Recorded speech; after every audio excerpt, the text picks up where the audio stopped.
Bienvenue à la 26e partie du tutoriel de Flutter. Aujourd'hui, nous parlerons du Grid View. Les Grid View en français, ce sont des vues en gris. Les structures de Grid View les plus couramment utilisées sont les Grid View.count, qui crée une structure avec un ensemble fixe de carreaux dans l'axe transversal. Par contre, vous auriez la possibilité d'utiliser aussi le Grid View Builder, qui lui crée une grille avec un nombre important ou infini d'enfants. Si vous vous rappelez, dans le tutoriel précédent, nous avions eu à parler du list view standard et du list view build. Donc, vous aviez plus ou moins la même structure et derrière, vous pourriez effectuer vos développements avec le grid view. Donc, on ira au niveau de notre éditeur et on essaiera de créer un grid view ou bien une vue en gris. Ok, donc là vous aviez toujours la même structure du code, vous aviez le paquet du Flutter qui était importé, vous aviez aussi le run, vous aviez le stateless et vous aviez le stateful. Donc on va descendre au niveau du core, vous aviez toujours la même structure, vous avez le app bar, vous aviez le core, donc au niveau du centre. Donc à ce niveau-ci, on va essayer de griser notre fonction ici et créer notre grider view. Ok. Donc ici, je vais griser celui-ci, je vais passer celui-là. Ok, et celui-ci sera commenté. Donc à ce niveau-ci, qu'est-ce qu'il faut faire? On va devoir créer d'abord notre fonction. Donc vous aviez la fonction orientation, on va prendre orientation builder. Ok, celui-là, je valide.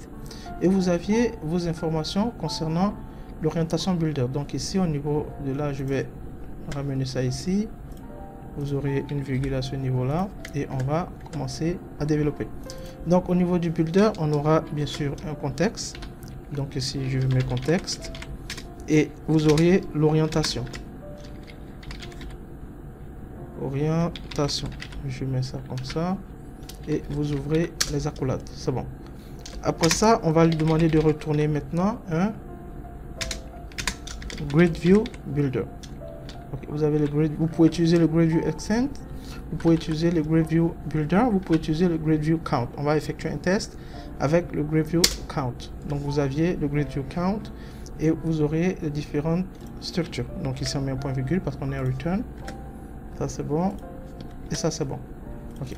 Au niveau du comment dirais-je, du cross axis count, vous auriez au fait à définir le nombre de carreaux que vous aurez au niveau de votre application, c'est-à-dire que de manière horizontale, combien de carreaux vous aimeriez avoir. Vous pouvez en mettre 2, vous pourriez soit en mettre 3, vous pourrez en mettre 5, ça dépend. On va commencer avec 2, c'est-à-dire qu'on aura 2 carreaux au niveau horizontal et après ça on va voir aussi le cross space. Donc vous aurez l'espace que vous aurez entre 2 carreaux. Ici je vais mettre par exemple du 5.0 ou bien on peut mettre du 5, ça dépend bien du 2. Lorsqu'on va exécuter l'application, vous allez voir ce que ça donne. Et vous aviez l'enfant. Au niveau de l'enfant ici, on va devoir générer une liste.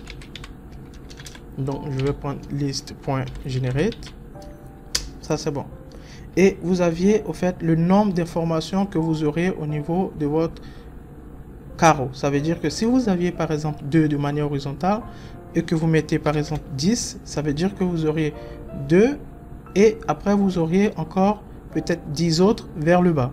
Donc vous aviez, on va tester ça, on pourra encore augmenter et vous verrez par la suite ce que ça donne. Et au niveau de l'index, ici on va tout simplement utiliser cette méthode-ci. Ça c'est bon, je reprends pour éviter l'erreur en question.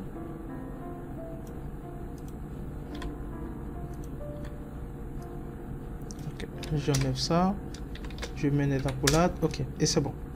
À ce niveau-là, on va devoir maintenant insérer les informations que nous désirons avoir. Donc ici, on va tout simplement demander de nous retourner ici une image. Je vais lui demander de retourner par exemple image.asset, okay, puisqu'on va retourner une image. Et ici, on aura par exemple le nom de l'image que nous allions devoir retourner. Je mets une point virgule ici. Et à ce niveau-là, on aura notre image que nous allons devoir retourner. On va essayer de récupérer l'image en question que nous aimerons afficher. Qu'est-ce qu'on va faire? On part à ce niveau-ci et on va devoir créer notre répertoire où nous aurions à sauvegarder les images. Donc à ce niveau-là, je crée un répertoire. Je peux faire New Folder ou bien je peux cliquer sur ça pour faire New Folder. Donc je crée ici, je vais prendre par exemple le nom de mon répertoire qui sera image avec S, ça dépend, vous pouvez utiliser le nom que vous aimerez et vous aviez votre image à ce niveau là. Donc qu'est-ce que je vais faire? Je vais devoir copier des images et je vais les insérer au niveau de cet emplacement. Et après, je pourrais appeler cette image au niveau de mon application. Donc, qu'est-ce que je vais faire? Je vais partir à ce niveau-ci. Vous aviez une liste d'images que j'ai eu à télécharger. Donc, vous aviez cette image. On va le copier. On va copier cette image. Je fais Select. Je fais clic droit, copier. Et je vais aller à l'emplacement où ça a été créé. Donc, ici, vous aviez mon projet du nom de GridView. Vous aviez l'image, le répertoire image que j'ai eu à créer. Et je vais devoir coller les images que j'ai eu à copier. Donc vous aviez toutes mes images qui sont à ce niveau là. C'est bon, je pars au niveau de mon IDE et ici je vais cliquer sur ça et vous voyez, vous aviez toutes les images que j'ai eu à télécharger qui se trouvent à ce niveau là. J'en ai à peu près 24 qui sont de type PNG ou bien vous pourrez avoir aussi du JPEG, ça dépend de ce que vous voudrez. Donc j'ai mon image à ce niveau là, je vais devoir déclarer ces images. Donc qu'est-ce qu'il faut faire? Je pars au niveau du papsec.yam. Donc je clique sur ça et vous aviez au fait votre structure qui est là. Je vais fermer cette information et vous aviez au fait le répertoire du papyam qui est ici. Vous aviez le fichier en question. Donc où est-ce que vous devrez déclarer ces images que vous aviez eu à copier au niveau du répertoire? Vous vous rendez au niveau de Asset. Vous aviez ici Asset. Vous allez enlever le commentaire qui est ici. Ça c'est bon, on va aller jusqu'à la fin. Et ici, maintenant, vous allez devoir mettre le nom de chaque image que vous aviez eu à copier. Si vous constatez, je vais repartir. Je ouvre mon répertoire. Vous aviez le nom de mes images qui sont 1.png, 2.png, etc. jusqu'à 24. Donc, je vais tout simplement récupérer le nom de ces répertoires et je vais le copier à ce niveau-ci. Donc, vous aviez d'abord... Ok, donc vous aviez ça. Je vais avoir ça. Donc ici vous aviez un décalage, c'est-à-dire que si vous vous mettez par exemple sur le dièse, vous faites une fois et deux fois. Après ça, vous devrez maintenant avoir le nom de l'image, le tiret, et après vous aviez un espace et vous aviez l'image. Ici je vais faire la même chose puisque j'en ai à peu près 24 images. Donc je vais copier ça encore et je vais le coller à ce niveau là et je vais renommer ça sera 11. Je vais reprendre le décalage qui est ici, ça c'est bon. Ici ça sera 12, 13, 14, 15, 16, 17, 18, 19 et vous aviez 20. J'en ai 24, je vais mettre encore 4. Je vais copier ça, je vais coller ça ici. Je reprends l'alignement et vous aviez 21, 22, 23 et vous aviez le 24. Donc vous aviez toutes vos images que vous aviez eu à télécharger au niveau du répertoire image. Donc vous aviez image slash et vous aviez chaque image qui se retrouve à ce niveau là. Lorsque ce processus est terminé, il vous faut normalement valider. Donc vous faites un clic droit et vous aurez get package afin qu'il valide au fait les modifications qui ont été effectuées. Donc je fais get package, je valide. Et la validation est terminée. Qu'est-ce que je vais faire? Je vais fermer ça. Je vais fermer mon papspec.yam. Je ferme. Il me demande de sauvegarder. Je vais lui dire oui, je sauvegarde. C'est bon. Donc, à ce niveau-ci, maintenant, il va falloir déclarer cette image et l'afficher au niveau de notre vue de grille. Donc, je prends des cotes. J'appelle ça image avec S et slash. Et je vais devoir appeler toutes les images que j'ai eu à déclarer. Donc ici j'aurai par exemple l'index, c'est-à-dire que j'ai pris un index qui va être compté, donc ça va commencer à partir de 0. Donc vous aurez l'index, je vais ajouter plus 1 afin de récupérer la première image et je vais ajouter un point PNG et c'est tout. Vous aviez votre première image qui se trouve à ce niveau là. Donc après ça on va voir si on peut lui ajouter une hauteur. Donc je prends weight, c'est bon. Et ici je peux prendre par exemple 70. Après ça on va lui ajouter aussi une largeur. Je prends aussi du 70 et c'est bon.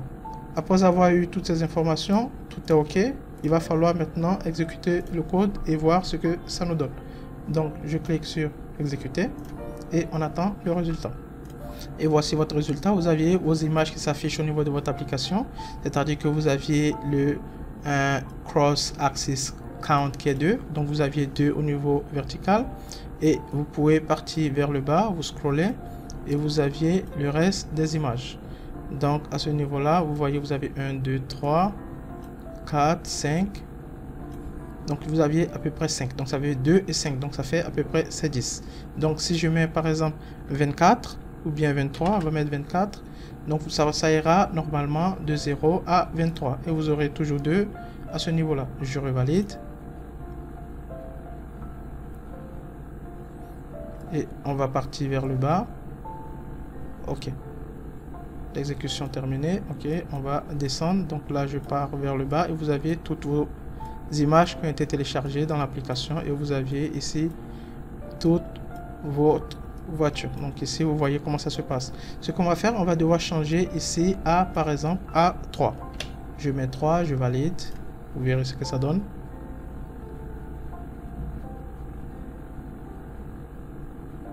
Ok, vous voyez là, vous aviez au niveau horizontal, vous aviez 3 carreaux et le reste vers le bas. Donc ça dépend, vous pourriez vérifier lequel en question reste intéressant pour vous. Vous pourriez en mettre 4, ça dépend, ou bien 5, tout est relatif à ce que vous aimeriez. Je revalide.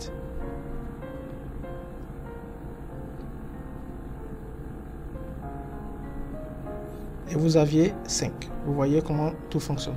Donc on va repartir avec la base de 2 et on va valider.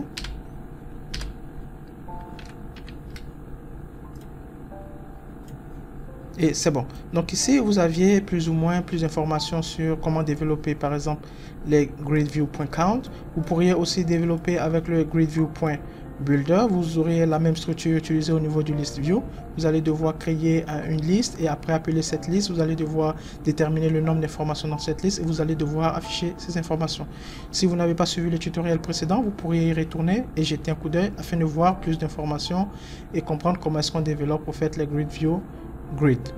builder, pardon.